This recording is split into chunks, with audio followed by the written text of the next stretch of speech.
I first encountered mosaic theory when studying for the CFA exams.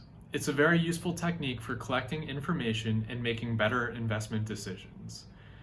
Also, knowing the logic behind it can help you steer clear of illegal insider trading. Now, what is mosaic theory? Mosaic theory refers to the collection of public and non-public information on a company. The non-public information is also non-material on its own. I'll get to explaining non-material in a second. But when you combine that information with public information, analysts can draw conclusions.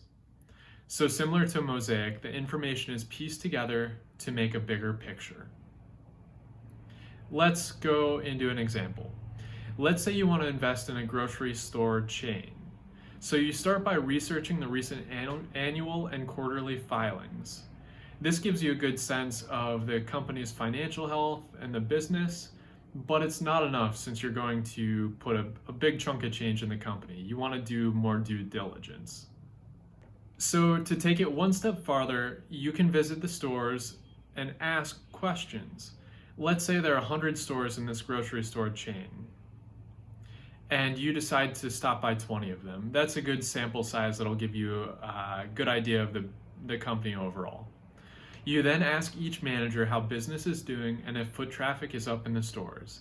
If you hear that business is good and foot traffic is up, that's a good sign for your potential investment.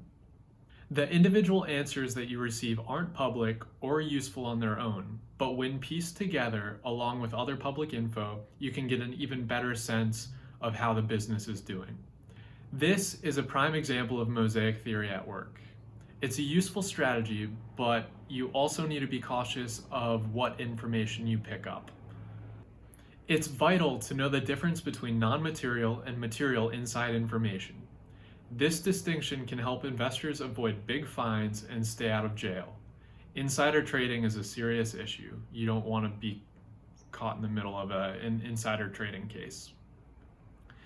Non-material information shouldn't give you a leg up on other investors. It's small tidbits of information that, if other investors learned, shouldn't impact company valuation. It shouldn't affect the share price. Now, on the other hand, learning material non-public information is when you need to be cautious. For example, let's say you're playing tennis with the CFO of that grocery store chain. During a volley, the CFO lets slip that the company has recently agreed to be acquired. This information isn't public yet and will definitely impact share price. If you traded on that inside information, you're breaking the law. So be cautious of the non-public info you pick up when using the mosaic theory. It won't work as an alibi to say that you thought the information was already public or it wasn't material. Not knowing the law is not a defense, and we unfortunately live in a very litigious society. So please, always do your own homework and also seek out experts for their advice. Overall, mosaic theory is great for analysts and hands-on investors. You can also apply this theory to other areas of your life. From many sources, you can piece information together and make better decisions. Simply put, the more you know, the farther you'll go. And similar to compound interest, your knowledge compounds. Some of the world's best minds have learned that there's overlap in just about all professions.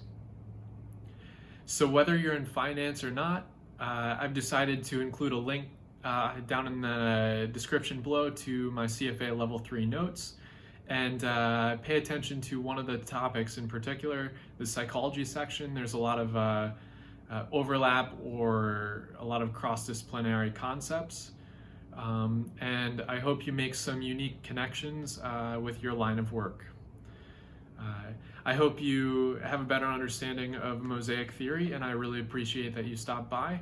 I'd be happy to answer any other finance or investing related questions. Just drop a comment below.